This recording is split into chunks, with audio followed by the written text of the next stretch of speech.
नमस्कार, मी जानवी सावंत. गुरुकिल्ली यशाची मध्ये आपलं स्वागत आहे. मंडळी, आपल्या करिअरच्या दिशेने पहिला टप्पा असतो 10वीची परीक्षा उत्तीर्ण होणे. आणि म्हणूनच आज आपण 10वी बोर्ड परीक्षेची तयारी, पालकांची साथ आणि जबाबदारी या विषयावरती बोलणार आहोत. आणि यावर मार्गदर्शन करणार आहेत आचार्य अकॅडमीचे फाउंडर आणि managing director Shri Dnyaneshwar Mutkule sir. कार्यक्रमात आपलं स्वागत आहे. नमस्कार.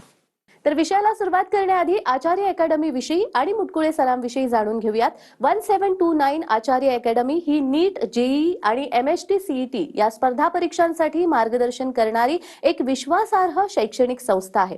यासोबतच इयत्ता 5वी ते इंटिग्रेटेड आणि फाउंडेशन बॅचेसच्या माध्यमातून विद्यार्थ्यांचा भक्कम पाया आचार्य अकॅडमी गेल्या 8 वर्षांपासून सातत्याने करत आहे. ग्रामीण भागातील विद्यार्थ्यांना दर्जेदार शिक्षण, योग्य दिशा आणि वैयक्तिक मार्गदर्शन मिळावं या उद्देशाने संस्थेची वाटचाल सुरू आहे. शैक्षणिक वर्ष 2024-25 मध्ये आचार्य अकॅडमीच्या 400 पेक्षा अधिक विद्यार्थ्यांना नामांकित इंजिनिअरिंग आणि मेडिकल संस्थांमध्ये प्रवेश मिळालाय. यामध्ये 130 पेक्षा अधिक विद्यार्थ्यांना AI, कम्प्युटर सायन्स सारख्या उत्कृष्ट ब्रांचेस मिळाल्या असून 35 पेक्षा अधिक विद्यार्थ्यांनी MBBS मध्ये प्रवेश मिळवलेला आहे. तर ज्ञानेश्वर मुटकुळे सर यांच्याविषयी सांगायचं झाल्यास college of engineering Pune COEP येथून त्यांनी मेटलर्जी आणि मटेरियल सायन्स मध्ये अभियांत्रिकी पदवी संपादन केलेली आहे. चला तर मग त्यांच्याकडून जाणून घेऊया 10वी बोर्ड परीक्षेची तयारी करताना कोणत्या गोष्टी महत्त्वाच्या आहेत. सर, आज आपण याच विषयावर बोलतोय, त्यामुळे 10वी बोर्ड परीक्षा या विद्यार्थ्यांसाठी किती महत्त्वाच्या आहेत आणि त्याची तयारी करताना कोणत्या बाबी लक्षात घेतल्या पाहिजेत? TV9 मराठीचे आभार की त्यांनी मला आज इथे बोलण्याची संधी दिली. तसेच सर्व प्रेक्षकांना नमस्कार. 10वीची परीक्षा ही अत्यंत महत्त्वाची का असते, तर लहानपणापासूनच आपण घरामध्ये ऐकलेलं असतं की 10वीचा हा मेजर टप्पा आहे आपल्या आयुष्यातला. कारण 10वी नंतरच करिअरच्या वाटा ओपन होतात.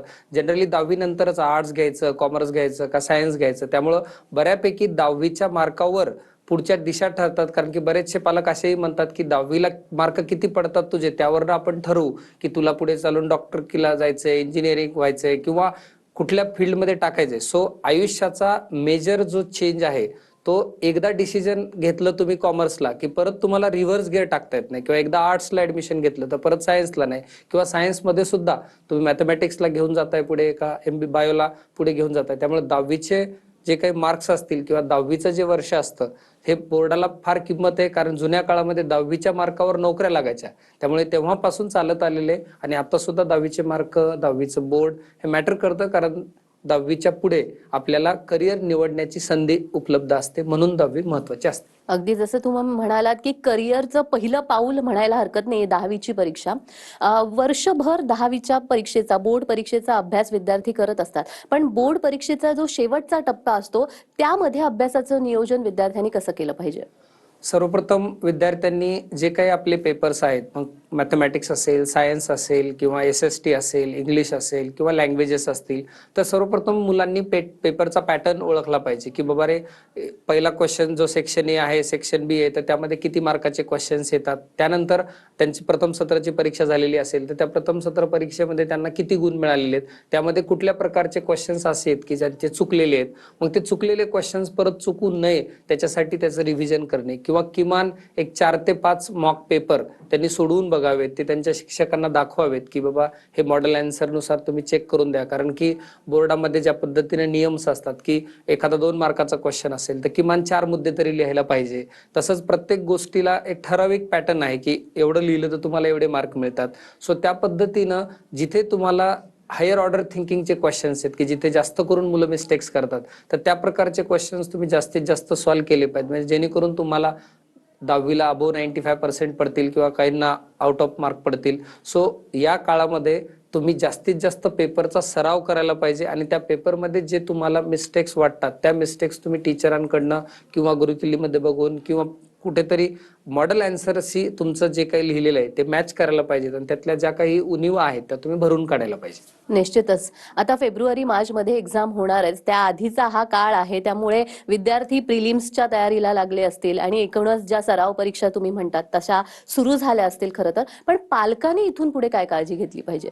जनरली कुठलीही परीक्षा म्हटली तर घरामधलं वातावरण थोडंसं टेन्स असतं, कारण की त्यामध्ये आई वडिलांना वाटत असतं की आपल्या मुलाला छान मार्क मिळाले पाहिजेत, आणि एखाद्या प्रिलिम मध्ये मार्क कमी मिळाले तर पालक घाबरून जातात की आता फार कमी दिवस राहिलेले आहेत, मग माझ्या विद्यार्थ्याचं किंवा माझ्या पाल्याचं भविष्य धोक्यात आहे की काय. त्यामुळं पालकांनी खरं तर या वेळेमध्ये लय जास्त टेन्शन मुलांना न देता सपोर्टिव्ह रोलमध्ये राहण्याची आवश्यकता आहे, की जेणेकरून विद्यार्थी काय करतो, त्याचा डाएट प्लॅन व्यवस्थित आहे का, त्यानंतर तो दिवसभरामध्ये किती तास सेल्फ स्टडी करतो, तो कदाचित कुठल्या वाईट मित्रांच्या संगतीला तर नाहीये ना, की लास्टचे 60 दिवस तरी ऍटलिस्ट त्याची संगत गुण चांगली असली पाहिजे, जेणेकरून, कारण की बऱ्यापैकी वर्षभर काय अभ्यास केलाय त्यापेक्षा ह्या 60 ते 70 दिवसामध्ये विद्यार्थी काय करतो हे खूप मॅटर करतं. त्यामुळे पालकांनी सपोर्टिंग भूमिका ठेवणे, त्याचं मोरल बूस्ट करणे, आणि किमान 10 ते 15 मिनिटं तरी का होईना दिवसभराच्या अखेरीस म्हणा आपल्या पाल्यांना घेऊन बसणे, बोलणे त्याच्याशी की नेमका आज दिवसभरामध्ये तू काय अभ्यास केला, तू आम्हाला दाखव. आणि अशा पद्धतीनं एक मॉरली आपल्या पाल्याला सपोर्ट करण्याची पालकांनी या काळामध्ये गरज आहे. निश्चितच. आणि जसं तुम्ही सुरुवातीला म्हणालात की 10वी हा टप्पा आहे करिअर निवडीचा, कारण पालक म्हणतात जेवढे 10वी मध्ये मार्क्स मिळतील त्यावरून आपण तुमचं करिअर ठरवू शकतो. पण अशा वेळेत 10वी नंतरच्या करिअर निवडीसाठी विद्यार्थी आणि पालकांनी काय विचार करणं गरजेचं आहे? सर्वात महत्वाची गोष्ट तर ही आहे की जसा जसा काळ बदलतोय तसं तसं आपण बऱ्याचदा केस स्टडी बघतो की सॅमसंग आणि नोकियामध्ये आपण केस स्टडी घेतो की नोकिया त्या लेवलला राहिलं नाही मार्केटमध्ये ज्या लेवलला सॅमसंग राहिलं. म्हणजे याचा अर्थ समाजानुसार किंवा गरजांनुसार आता सध्या कशाला डिमांड आहे ती ओळखून करिअरची निवड केली पाहिजे. बऱ्याचदा असं असतं की लहानपणी प्रत्येक मुलाला लहानपणी पायलट बनायचं असतं, कारण विमानाबद्दल त्याला क्रेज असते. त्यानंतर जसं जसं माणसं मोठी व्हायला लागतात, मुलं मोठी व्हायला लागतात, तसं तसं करिअर बदलायला लागतं. म्हणजे बऱ्याचदा मी बऱ्याच सेमिनारमध्ये पालकांशी बोलतो त्यावेळेस ते पालक म्हणतात की आमचा मुलगा ना दर महिन्याला करिअर बदलतो, नेमकं काहीतरी सांगा बाबा याच्यावर की करिअर कसं स्टेबल ठेवावं. माझं म्हणणं आहे की 10वी पर्यंत तुम्ही असंही काही डिसिजन घेऊच शकत नाही. त्यामुळे करिअर निवडत असताना सर्वप्रथम मुलांचे गुण ओळखणं गरजेचं आहे, की एखाद्या मुलाला कायम एकाच ठिकाणी बसण्याची सवय, त्याला बाहेर फिरायला आवडत नाही, त्याला दुसऱ्या गावाला आवडत नाही, त्याला नातेवाईकांच्या घरी करमत नाही, त्याला माणसात गेल्याच्या नंतर तो एकटा एकटा राहतो, तो बोलत नाही, आणि अशा पर्टिक्युलर स्वभावाला जर तुम्ही त्याच्या विरोधाभास असलेलं करिअर दिलं तर कदाचित तो आयुष्यभर दुखी राहू शकतो. त्यामुळं विद्यार्थ्याचे गुण ओळखून विद्यार्थ्यांची कल चाचणी करून की बाबा त्याला सायंटिफिकली काय, आता बऱ्याचशा टेस्ट आलेल्या आहेत की ज्या सायकोमेट्रिक टेस्ट आहेत की ज्यामध्ये तुमचा स्वभाव समजतो की तुम्हाला काय आवडतं, ते क्वेश्चनचे आन्सर काय देता, त्यावरनं लोक करिअर ठरवतात. पण त्यातही माझ्या मते तुम्हाला काय आवडतं यापेक्षा मार्केटमध्ये कशाची गरज आहे तेही ओळखणं फार गरजेचं आहे. कारण तुम्हाला मार्केटमध्ये सर्व्हाइव्ह व्हायचंय, तुम्ही ज्यावेळेस इंजिनियर, डॉक्टर किंवा जे काही करिअर करून बाहेर पडाल तर त्या वेळेला कशाला डिमांड जास्त आहे ते बघणं गरजेचं आहे. पण सध्या तरी असं झालेलं आहे की काहींना माहित नाही काय करायचं तर लोक इंजिनियर बनतात, की जेणेकरून 4 वर्षाचा टाइम मिळतो त्यांना की चला 4 वर्ष आपण विचार करू. कारण इंजिनियर आता सगळ्या क्षेत्रात असल्या कारणानं बऱ्यापैकी लोकांना वेळ पण मिळतोय, कारण बिझनेसमध्ये इंजिनियर्स आहेत, राजकारणात इंजिनियर्स आहेत, त्यानंतर बिझनेसमध्ये इंजिनियर्स आहेत. त्यामुळे बऱ्यापैकी आता असं झालेलं आहे की जगभरात जे काही इंजिनियर लागतात ते भारत हा मेजर सप्लायर ऑफ इंजिनियर्स आहे. त्यामुळं करिअर निवडताना कशाला डिमांड आहे, आपल्याला काय गुण आहेत, आणि आपल्या घरची परिस्थिती कशी आहे की ज्या परिस्थितीच्या माध्यमातून किती वर्ष घरून आर्थिक पुरवठा होऊ शकणार आहे, सो या सगळ्या गोष्टींचा विचार करून करिअर निवडावं हा माझा सर्व TV9च्या प्रेक्षकांना सल्ला. अगदीच. पण सर, डॉक्टर होऊ दे किंवा इंजिनियर होऊ दे त्याच्यासाठी प्रवेश परीक्षा असतात, जेई म्हणा, नीट म्हणा, सीईटी सारखी प्रवेश परीक्षा आहे. तर या प्रवेश परीक्षांचा अभ्यास कधी सुरू केला पाहिजे आणि कशी सुरुवात असली पाहिजे? जनरली असं झालेलं आहे आता की डॉक्टर म्हटलं तर अगोदर आपली महाराष्ट्राची परीक्षा होती MST CET, पण कालांतराने त्या परीक्षा आता नॅशनल पातळीवर अगोदर AIPMT होती, तसं आता नीट नावाची परीक्षा आहे. आणि नीटला मोर दॅन 20 ते 22 लाख विद्यार्थी नीटची परीक्षा देतात. त्यानंतर जेईची परीक्षा जनरली 12 ते 15 लाख लोक देतात, आणि यावर्षी हायेस्ट रेकॉर्ड आहे की 15.5 म्हणजे 15 लाख प्लस विद्यार्थी जेईची परीक्षा देत आहेत, आणि MST CET साधारण 6 ते 7 लाख लोक देतात.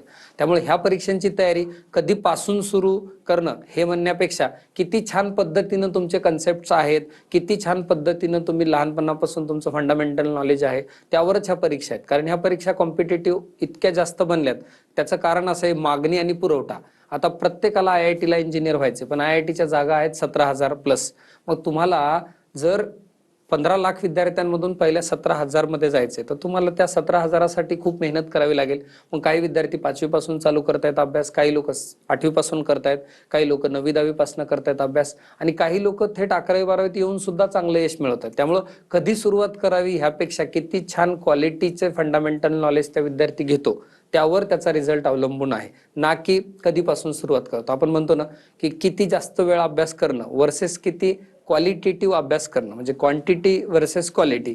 तर तुम्ही किती क्वालिटी देऊन फोकसने अभ्यास करता यावर तुमच्या त्या परीक्षेमधील यश तुमचं अवलंबून आहे. कारण बऱ्याचदा असं असतं की एखादा विद्यार्थी एक 5 तास अभ्यासाला बसलाय, पण त्याच्या मनामध्ये वेगवेगळे विचार आलेले आणि त्याच्यावर त्याचा कंट्रोल नाही, तर कदाचित एखादा विद्यार्थी अर्ध्या तासात तेवढं वाचेल जेवढं तो विद्यार्थी 5 तासात वाटेल. त्यामुळं बऱ्यापैकी आय डोंट थिंक सो की किती वेळ देता, कशा पद्धतीनं देता आणि कसे तुमचं अपब्रिंगिंग आहे, लहानपणापासून कसे फंडामेंटल नॉलेज तुमच्याकडे आलेले. कारण की ह्या परीक्षा ह्या इझी नाहीयेत की जेणेकरून असं विचारलेले की काल तुम्ही या गावाला गेलता, तर क्वेश्चन असा नाही की काल कुठल्या गावाला गेलता, त्या गावाचं नाव. हे बोर्डापुरतं ठीक आहे, मर्यादित आहे. पण जेई आणि नीट आणि सीईटी ह्या देश पातळीवरील परीक्षा आहेत, तर त्यामुळे तिथे तुमचं फंडामेंटल नॉलेज जबरदस्त पाहिजेच पाहिजे. आणि त्यासाठी तुम्ही अभ्यास जेवढं लवकर चालू करता येईल तेवढा तुम्हाला ॲडव्हान्टेज आहे. कारण की ती रेस मोठी आहे आणि बरेचसे मुलं रिपीट पण करतात. त्यामुळे एक एक विद्यार्थी 2-2, 3-3 वर्ष रिपीट करतो. मग एखाद्याने अगोदर अभ्यास केला तर कदाचित रिपीट करण्याची गरज नाही, आणि ते जे काही वय आहे 1-2 वर्षाचं ते तुमचं सेव्ह होऊ शकतं, आणि तुम्ही तेवढ्या लवकर मार्केटमध्ये डॉक्टर म्हणा, इंजिनियर म्हणा, किंवा व्हॉट एव्हर कुठलंही करिअर करून तुम्ही जाऊ शकता. त्यामुळं जेवढं लवकर सुरुवात करता येईल तेवढं सजेस्टेड आहे. निश्चितच, म्हणजे क्वालिटी इम्पॉर्टंट आहे क्वांटिटीपेक्षा, असं आपण म्हणायला हरकत नाही. मला तुमच्या अकॅडमी विषयी विचारावंसं वाटेल की 1729 आचार्य अकॅडमी विद्यार्थ्यांच्या करिअर निवडीसाठी किंवा करिअरसाठी एकंदरच उत्तम असं नियोजन करते. तर मेगा आचार्य स्कॉलरशिप कम ऍडमिशन टेस्ट, तर याविषयी विद्यार्थ्यांना सांगा आणि कशा पद्धतीने ती विद्यार्थ्यांना उपयोगी ठरते. जनरली प्रत्येक इन्स्टिट्यूटचा एक काहीतरी USP असतो की आपण युनिक असं काहीतरी द्यायला पाहिजे. सो आमच्याकडे युनिक म्हणून असं आहे की मी प्रत्येक विद्यार्थ्यामागे एक काउन्सिलर आणि एक टीचर, त्या दोघांना जिम्मेदारी दिलेली आहे की त्या विद्यार्थ्याचं यश मिळायलाच पाहिजे. आणि संख्या घेताना पण तुम्ही जर लिमिटेड घेतली तर तुम्हाला बऱ्यापैकी फायदा होतो. सो आपण मेगा टेस्टच्या माध्यमातून जे कोणी 10वीतून 11वीत प्रवेश घेण्यासाठी विद्यार्थी येतात किंवा त्यांचं कल चाचणी करायची असते त्यांना की आपलं करिअर कशामध्ये असायला पाहिजे, सो अशा विद्यार्थ्यांची येत्या 4 जानेवारीला आपण एक मेगा एसॅट परीक्षा घेतो, जी स्कॉलरशिप कम एंट्रन्स टेस्ट आहे. ज्यामध्ये त्यांना जे कोणी हुशार विद्यार्थी आहेत, होतकरू विद्यार्थी आहेत, त्यांना आपण काहीतरी स्कॉलरशिपच्या रूपामध्ये फीमध्ये कन्सेशन देतो. आणि मेन आचार्य अकॅडमी आपण काय या पद्धतीनं 8 वर्षामध्ये नावारूपाला आले, त्याचं कारण असं आहे की आपण जेवढे काही नवीन नवीन टूल्स आहेत, टेक्नॉलॉजी आलेली, त्याचा वापर जास्तीत जास्त पद्धतीनं करतोय. आपली इन हाऊस सॉफ्टवेअर टीम आहे की जी प्रत्येक विद्यार्थ्यांच्या चुका काय आहेत त्या आपण शोधून काढतो. त्यानंतर प्रत्येक विद्यार्थ्यांसाठी एक टीचर आणि एक काउन्सिलर, म्हणजे जेणेकरून टीचरनी त्या विद्यार्थ्याचं मार्क कसे इम्प्रूव्ह होतील ते बघायचे, आणि काउन्सिलरनी त्याची मेंटॅलिटी किंवा तो बाबा त्याला मानसिक त्याचा तणाव कमी कसा करता येईल किंवा त्याला काय अडचणी येतात त्या अडचणी बघून त्या मॅनेजमेंटला सांगणे. सो अशा पद्धतीनं प्रत्येक एका विद्यार्थ्यामागे जर 2 लोक काम करत असतील आणि आई बाबा असं पकडून एक 4 लोकांची टीम असेल, तर मला वाटत नाही की कुठल्याच विद्यार्थ्याचा रिझल्ट येणार नाही. ज्याला 70% यायचे त्याला 85 येतील, ज्याला 85 येतील त्याला 90 येतील, 90 वाल्याला 95 येतील. त्यामुळे प्रत्येक विद्यार्थ्याच्या घटकामध्ये त्याच्यात अपग्रेडेशन होईल. म्हणूनच आम्हाला 5च वर्षामध्ये 6 ठिकाणी शाखा करता आल्या आणि तिथलं चांगलं नियोजन करता आलं. त्याच्या मागचं कारण हे आहे की उच्च शिक्षित जे कोणी स्टाफ असेल की ज्यांनी स्वतः परीक्षा क्रॅक केल्यात, असे सगळे व्यक्तिमत्व जर तुमच्याकडे शिकवायला असतील तर नक्कीच रिझल्ट पण लागतो. आणि या माध्यमातून आपण समस्त महाराष्ट्रभर एक चांगलं महाराष्ट्राचं नाव कसं एस्टॅब्लिश होईल देशपातळीवर एक्झामसाठी. जनरली असं होतं की जे काही देशात पहिल्या 10 मध्ये येतात त्यातला एखादा 2 महाराष्ट्राचा असतो. सो आचार्य अकॅडमीचे स्वप्न आहे की पुढील 5 ते 10 वर्षानंतर ज्यावेळेस आपण मागे वळून बघू, जसं आज सगळ्यात जास्त डॉक्टर इंजिनियर कोटामधून बाहेर पडतात, आता तो ट्रेंड हळूहळू कमी होत चाललाय, तसा बारामतीचा ट्रेंड वाढावा, महाराष्ट्राचा ट्रेंड वाढावा, पुण्याचा ट्रेंड वाढावा, आणि महाराष्ट्राचा प्रत्येक विद्यार्थी हा खूप चांगल्या क्वालिटीने एक सुसंस्कृत म्हणून त्याने चांगलं काम करावं ही इच्छा आहे. त्यासाठी आम्ही ह्या अशा स्कॉलरशिप टेस्ट घेतो जेणेकरून गुणवंत विद्यार्थ्यांचा आम्हाला शोध घेता येईल. निश्चितच, खरं तर मला याविषयी अजून जाणून घ्यायचं आहे, मात्र वेळ झालेली एका छोट्याशा विश्रांतीची. कुठेही जाऊ नका, पाहत रहा गुरुकिल्ली यशाची.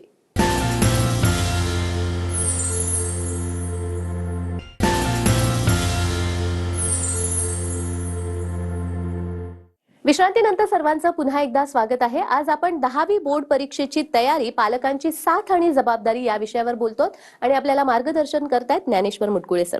मगाशी तुम्ही कोटाचा उल्लेख केला किंवा लातूर पॅटर्नचा उल्लेख केला, तर आता तेव्हा कोटाला सुद्धा आणि लातूर पॅटर्नला खूप मागणी होती विद्यार्थ्यांकडूनही, पण सध्या तो ट्रेंड कमी होतोय आणि बारामती पॅटर्न आता सगळ्यांच्याच तोंडावर येऊ लागलेला आहे. या 5 वर्षात असं काय घडलं की हे अचीव करता आलं? जनरली कुठल्याही संस्था किंवा कुठलंही शहर हे नावारूपाला तेव्हा येतं ज्यावेळेस त्या शहरामधील सगळे लोक एकत्र येऊन एका चांगल्या दिशेने काम करायला लागतात. आणि जसं लातूर असेल, कोटा असेल, हे फार महाराष्ट्रापासून दूर आहे कोटा म्हटलं तर. त्याच पद्धतीने लातूर हे मराठवाड्यात आहे, त्यामुळे बऱ्यापैकी पश्चिम महाराष्ट्रातील मुलं सुद्धा काही काळापूर्वी लातूरला जायची. इव्हन माझं सुद्धा 2010ला जे काही MST CETचं शिक्षण झालं ते लातूरला झालं. सो त्यावेळेस तो एक ट्रेंड होता की लातूरला गेलं की यश मिळतं. मग तिथं मी जो काही जवळून अभ्यास केला लातूरचा, तर तो असा होता कारण की मी तिथेच शिकलोय. तिथे एक असा सेट पॅटर्न होता की दर आठवड्याला परीक्षा घेणार म्हणजे घेणार. त्यामुळे बरेच विद्यार्थ्यांना अभ्यास कमी जरी केला तरी एवढ्या परीक्षा व्हायच्या की त्या परीक्षेमधलंच काही ना काहीतरी क्वेश्चन्स पाठ होऊन जायचे, आन्सर पाठ होऊन जायचे आणि तसं जरी आपण टिक केलं तरी मार्क पडायचे. पण कालांतरानं काय झालं की ह्या परीक्षामध्ये मॉडिफाय होत गेल्या, परीक्षेची डिफिकल्टी लेवल वाढत गेली. कारण त्यावेळेस MST CET होती म्हणून लातूर खूप फेमस झालं होतं, कारण बोर्डाच्या मार्कालाही तेव्हा इम्पॉर्टन्स होतं. सो आत्ताच्या हल्ली काळामध्ये JEE किंवा नीट या परीक्षेमध्ये रट्टा मारणे किंवा कदाचित ते जसं आहे तसंच होणे असं नाहीये. तुमचं अंडरस्टँडिंग किती जास्त चांगलं आहे, सो त्या पद्धतीनं तुमचा रिझल्ट जास्त येतो. सो बारामतीमध्ये मी गेले 10 वर्षापासून काम करतो. जो अगोदर तो आकडा असेल एक 10-20 इन्स्टिट्यूट असतील, त्यातलेही 2-4 नामांकित असतील. सो आता असं झालंय की हेवी टेक्नॉलॉजीचा वापर बारामतीत चालू झालाय. त्यानंतर बारामतीत पर्सनलाइज अटेन्शन खूप जास्त आहे, कारण की एकाने केलं की ते फॉलो होतं. जसं पुण्यामध्ये गेलो आपण आप्पा बळवंत चौकात की सगळी पुस्तकांचीच दुकान, सो तशा पद्धतीने, किंवा दिल्लीला गेलो आपण की UPSCचे क्लास. सो प्रत्येक ठिकाणी असा ट्रेंड बनला जातो. तसं आता बारामती हा पुढचं भविष्य आहे शिक्षणाच्यासाठी. त्याचं कारण हे असं आहे की बारामती या शहरामध्ये जे राजकीय प्रबळ असं नेतृत्व लाभलेलं आहे माननीय अजितदादा पवार, की ज्यांच्या माध्यमातून लॉ अँड ऑर्डर खूप बारामतीत चांगले आहे. बारामतीमध्ये MBBS कॉलेज आलेले आहे, गव्हर्नमेंट MBBS कॉलेज, त्यानंतर गव्हर्नमेंट आयुर्वेदिक कॉलेज आलेले आहे, आता त्यानंतर वेटरनरीचं कॉलेज येते,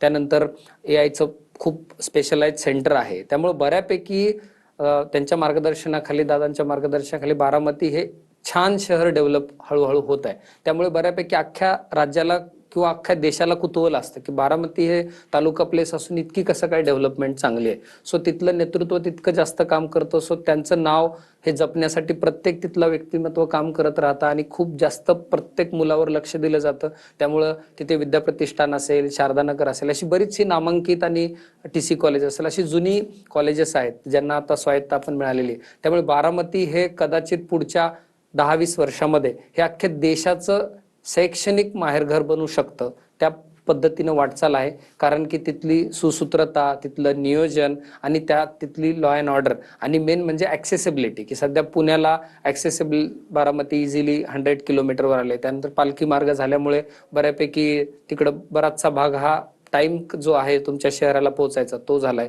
त्यानंतर अफोर्डेबल एज्युकेशन आहे, कारण की लातूरला जेवण, राहणं, खाणं ह्याचा खर्च वर्सेस बारामतीचा खर्च तर तो थोडा डाऊन आहे. फक्त काय होतं की ऍक्सेसिबिलिटी, क्वालिटी आणि अफोर्डेबिलिटी आणि सुरक्षितता ही अशी जर असेल तर कुठलंही शहर नावारूपाला येतं.